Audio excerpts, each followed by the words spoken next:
Thanks to all of you who come out. Thanks to you who view the streams. We appreciate your support.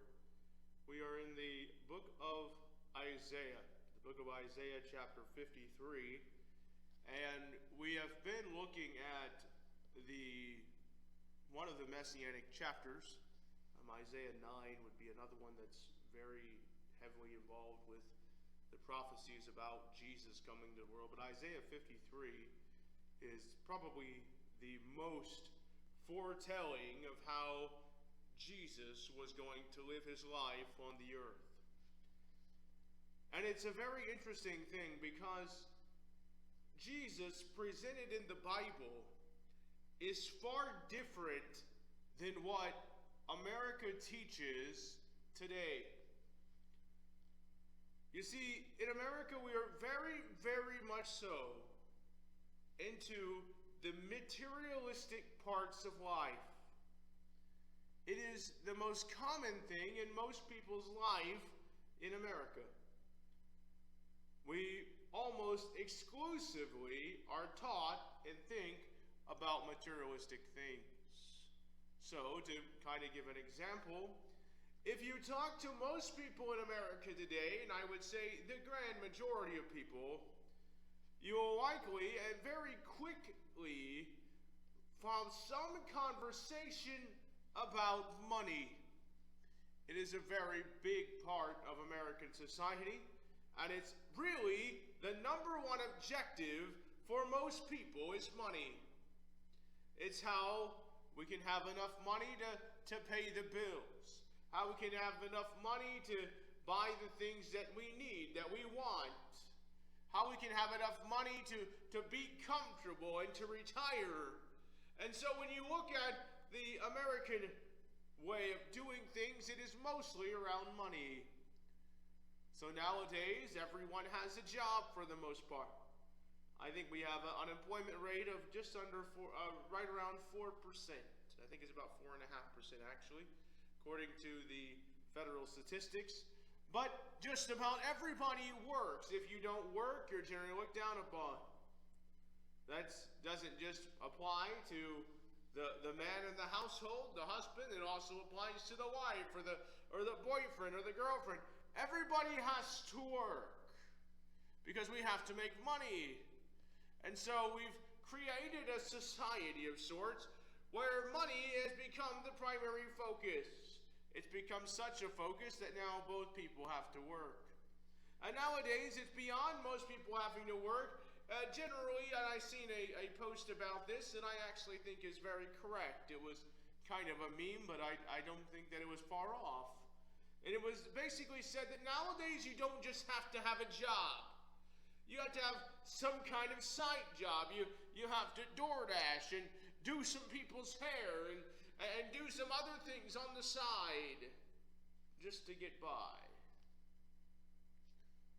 And in reality, that is what has become primarily the essence of the American economy. Never have enough money.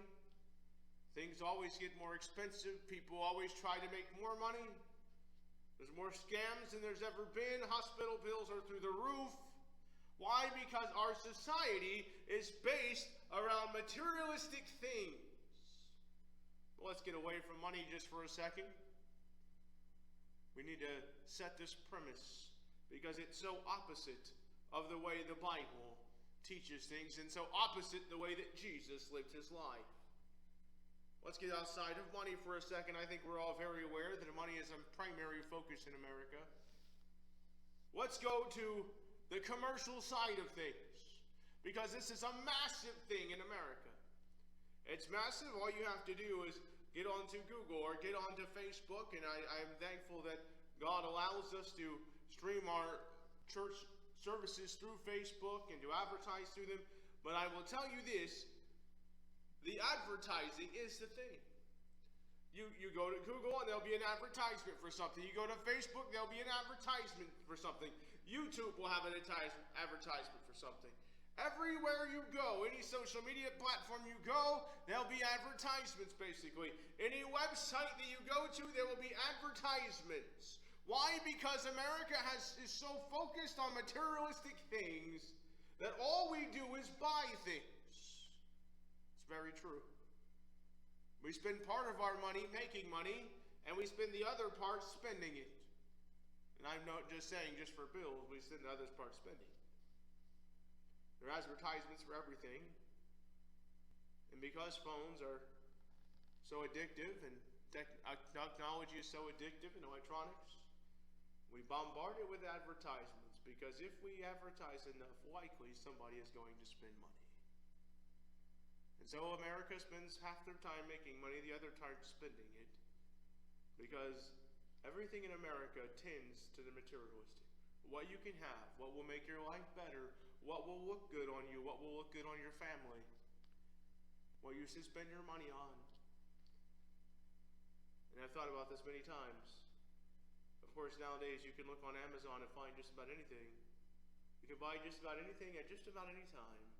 And it will get to you in probably just a couple days, or maybe even the same day. We have all kinds of things. And yet, everything is on the material. Because you see, I seen an advertisement today. It was a very surprising advertisement to me. I was actually getting ready to start streaming this morning. And I seen an advertisement that I found very, very unique.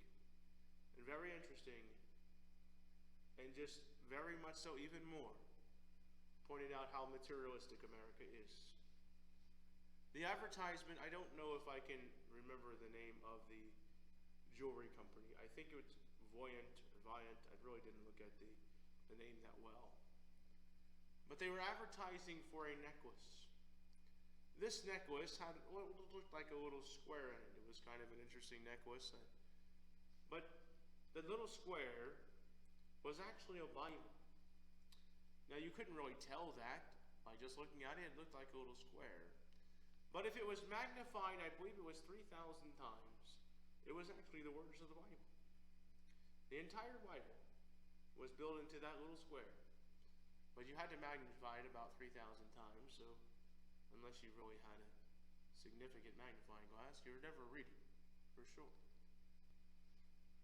But it was the materialistic part of the Bible. And there were a few comments in the video, too, that people made, saying, I wear the Bible on my heart every day. And then you begin to realize how materialistic it is, where we just think that the Bible is just a random book, just random words that we could put into a little square and hang on around our necklace and think that everything's okay.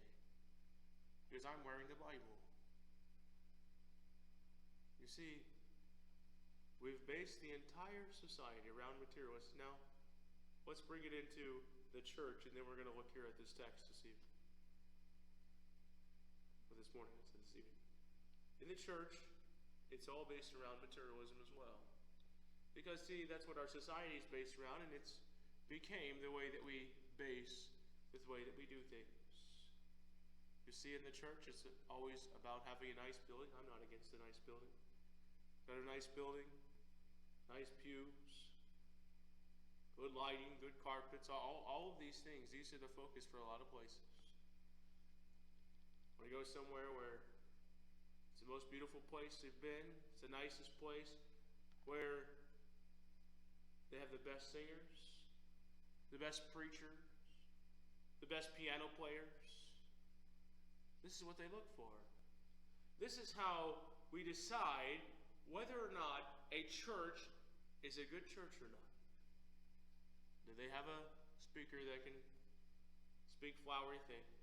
Do they have a piano player that can play beautiful music? Do they have an organ that can play beautiful music? Do they have a song leader that can sing and sound good? And that's what we look for. Is it a church that has a lot of money, that has a lot of handouts? Can we get a lot of food from them? Can we get a lot of things? Do they have a lot of nice programs so that everyone can feel good about things? Do they got a youth program? Do they got a children's program? It's all about the program. It's all about the materialist. Because America is primarily involved in materialism. We spend all our time making money. We spend all our time shopping and spending it. And then we go to church, if we go to church at all, to find entertainment, to find the material things, to find what we can get out of church. And so what's happened in America is we have largely and almost exclusively focused on the materialistic things. So I want to try to change our mindset this morning, and I'm going to try to do it very quickly because I know that I try not to go too long, and I've spent about 13 minutes on the introduction. So let's look at Isaiah 53 and verse 7. Here's what it says. It says, "He was oppressed and he was afflicted, yet he opened not his mouth. He is brought as a lamb to the slaughter, and as a sheep before his shearers is dumb, so he opened not his mouth." This is a statement about Jesus. This was what his life was going to be based around. I want to tell you something. For 30 years of Jesus' life, he did virtually nothing. Now, it's not that he didn't do anything. It's that he did so little of things that there's virtually nothing recorded at all about Jesus' life before he was 30. It looks like he spent 30 years of his life doing nothing. You see, a very large gap in Jesus' life. We have the amazing story of Jesus being born in a manger, the amazing story of the shepherds coming, the wise men coming, Simeon and Anna, the prophetess. Amazing stories to start it off. It's like he's coming to the world. In some ways, in an extremely lowly manner, is in a manger with no room in the end, but at least there's angels announcing his birth. There's some excitement about it. But then we find that Joseph gets warned in a dream he's got to go down into Egypt. So here we go. Joseph's in Egypt with Jesus. We don't know what happens in Egypt. All we know is that Joseph's there in Egypt. And then we get a little bit of a timeline gap, and then an angel says, all right, so you can go back now. And he ends up in Nazareth. You say, well, what about Nazareth? Well, Nazareth is such an important public place that when Philip tells Nathanael that Jesus was from Nazareth, you know what Nathanael's response is? He says, can there any good thing come out of Nazareth? Didn't have a good reputation. This is the town that Jesus is born in. It's in the region of Galilee. Nicodemus is trying to defend Jesus. He says, does our law condemn anyone? This is in John chapter 7. He says, does our law condemn anyone before you hear what he saith? You know what the response is? Art thou also a Galilean? No prophet ariseth out of Galilee. There wasn't a place where they expected a prophet to come from. Of course, obviously more than a prophet, the Messiah in this case. You see, the only instance we almost have of Jesus before he turns 30 and starts his earthly ministry is a time when he's in Jerusalem and he's teaching the doctors, the lawyers, and the people in the temple, and he's literally left in his temple. His family can't find him. They come back to Jerusalem, they find him. It's about the only story we have about Jesus before he's 30. You know why? He just lived life. Live life. Nothing really of great, amazing things happened. We don't even know what happened there. For 30 years, he just lived life. Can you imagine the Messiah?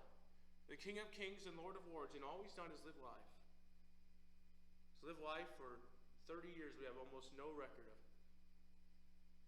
One little story, and then we have his first story. And then we get to Isaiah 53, and we find that his life wasn't even going to be a life of success.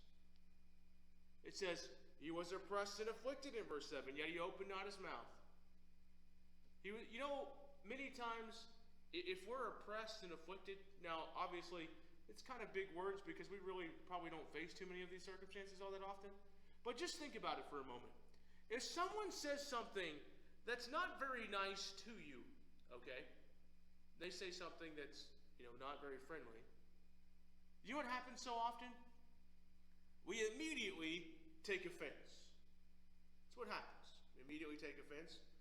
Almost always. And now we've got to come up with a response. We've got to defend ourselves. All right, we've got to tell them why they're so wrong. And so we find that this has really become one of the staples of American society, especially in the digital world. It's a constant of my view and defending my view and my reasoning and why I believe this and why you can't disagree with my belief. And so we've become massive division in America.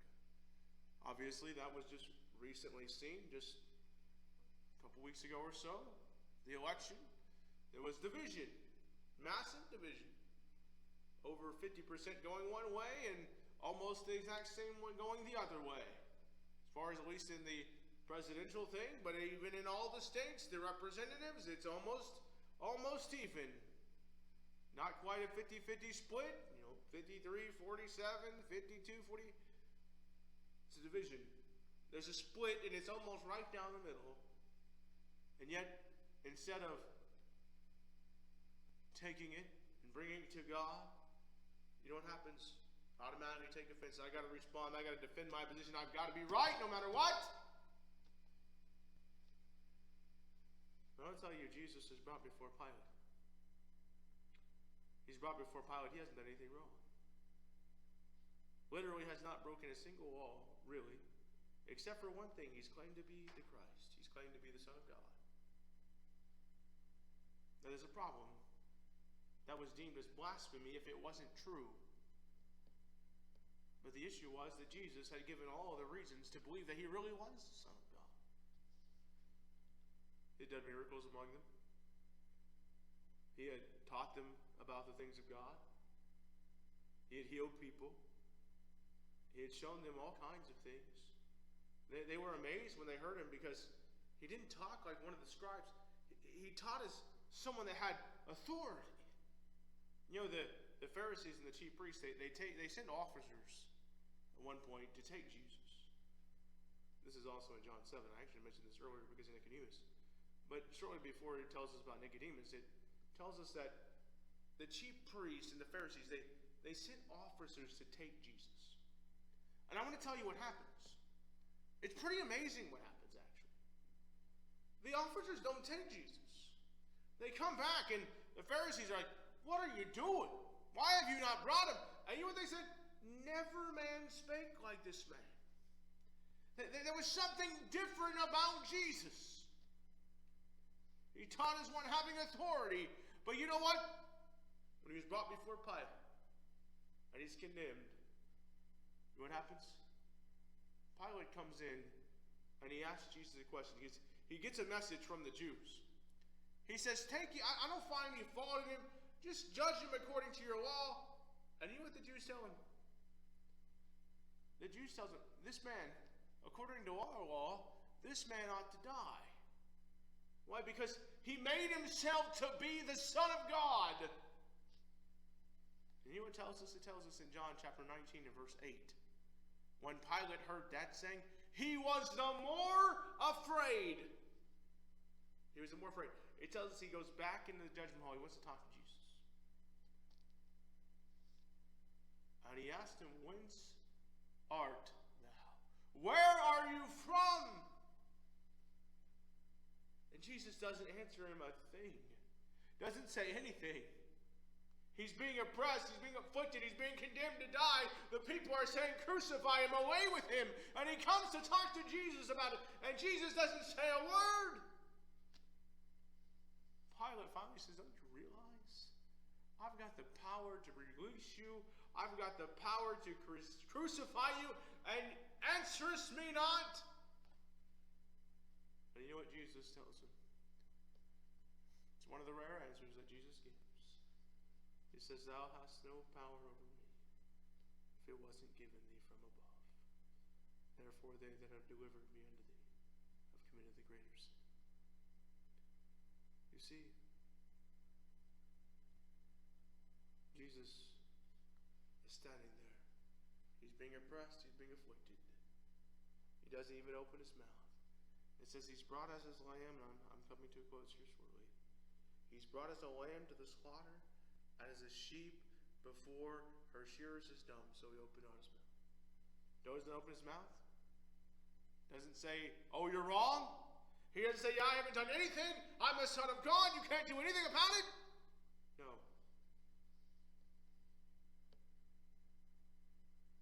Like a lamb, you shear it. Lamb doesn't do anything. He's being sheared. And here it says Jesus was going to be the same way. He was going to be oppressed and afflicted. I want to tell you something.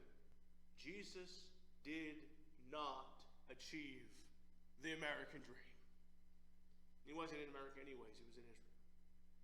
He didn't achieve the American dream. Never received a lot of money. Besides, he was betrayed for 30 pieces of silver, which is the price that a slave was bought for. Never received a lot of money. Nowhere in Scripture do we find Jesus getting paid $10,000 or $100,000 to speak somewhere, to go somewhere and heal people and make millions. No, we don't find that anywhere. His life wasn't about money. It was most likely a carpenter, because that was Joseph's trade. And carpentry really wasn't a big profession as far as money goes. So if you were a carpenter, you were in the lower part of the tradesman. Never find that he made a lot of money. Not at all. We find him going as a servant, going places, washing people's feet, washing the disciples' feet, always serving. Never do we find that he made thousands of dollars, hundreds of thousands of dollars. No. He just wasn't a rich man. It says that you look at his life, so he didn't have the material things. We don't find him going out and buying all the nice things and saying, Jesus had this nice thing, a nice car and beautiful clothes. No, we don't find that at all. Besides, we find him being very simple. It tells us that the soldiers cast lots for his garment. It said he had a cloak, and it was woven from the top down. He had just a simple cloak that was one piece, basically. There's nothing thrilling about Jesus' clothes. You didn't look at him and say, well, now there's a man, got diamonds and jewels all over him, and stand up and say, look at me. No, we don't find that anywhere. We find him telling his disciples, yeah, you call me Lord and Master, right, but I'm a servant too. And as I have been a servant, you be a servant.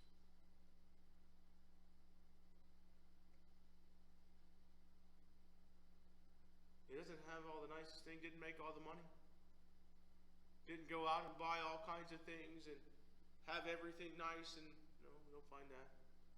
We find him telling a man, though, that was following him, sometimes I don't even have a place to lay my head at. I don't even have a place to sleep at night sometimes. You see, it wasn't all thrills. Besides, there were very little thrills. He was a man of sorrow, acquainted with grief, the Bible tells us.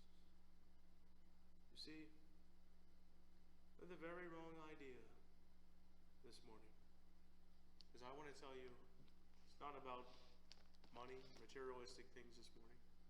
It's not about all the things you can buy and all the things that you can get and all the things that are being advertised. It's not about that this morning. It's only about one thing. That's knowing Jesus. That's it. Success in this life has nothing to do with how much money you have, how many things you can buy, how nice your church is, how many people you have coming, how many converts you have. Success isn't about any of that. It's, do you know God? You know Jesus? Is he the Lord of your life? That's the one thing is the things that you're seeking, are you seeking Jesus? Or are you seeking the things of the world? Are you seeking the materialistic things of this world that pass away, or are you seeking God? Is God your number one focus? Or are you all concentrated on the things of this world? That's really the question this morning. Because I want to tell you, Jesus was the example. For us, he was a servant. He didn't seek a lot of money. He didn't seek a lot of things. didn't even have a place to lay his head sometimes. When he was oppressed and afflicted, when people said things against him, he didn't revile them back. He took it. So he wanted God to receive the glory. It wasn't about him. I want to tell you this morning, it's not about you or what you can get. It's about Jesus. How are you living your life? Are you living your life the way God wants you to live? Are you bringing glory and honor to Jesus? Jesus said if you give a cup of cold water, say cold water, it's just a cup of water actually. You visit somebody that's in jail, you help someone that's hungry, you help someone that's in need, you bring glory to Jesus. Say a kind word to someone, encourage somebody, be there for someone. You know what it does? It brings glory to Jesus. Live your life for God and live with Jesus as the forefront of your life. You'll find something. Oh, you might be oppressed and afflicted. You won't have all the nicest things, most likely. But you'll have Jesus. You'll have Jesus.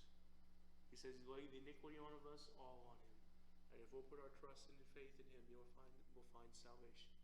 We'll find Jesus. We'll find joy. We'll find life.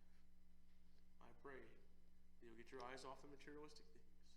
Put your eyes on Jesus and find he's the answer to all the problems that you face. Thanks to all of you who come out. Thanks to you who view the streams. We appreciate your support. Pray that you have a wonderful afternoon in the Lord. Be prayed up, blessed up, and ready to go up. Have a wonderful day.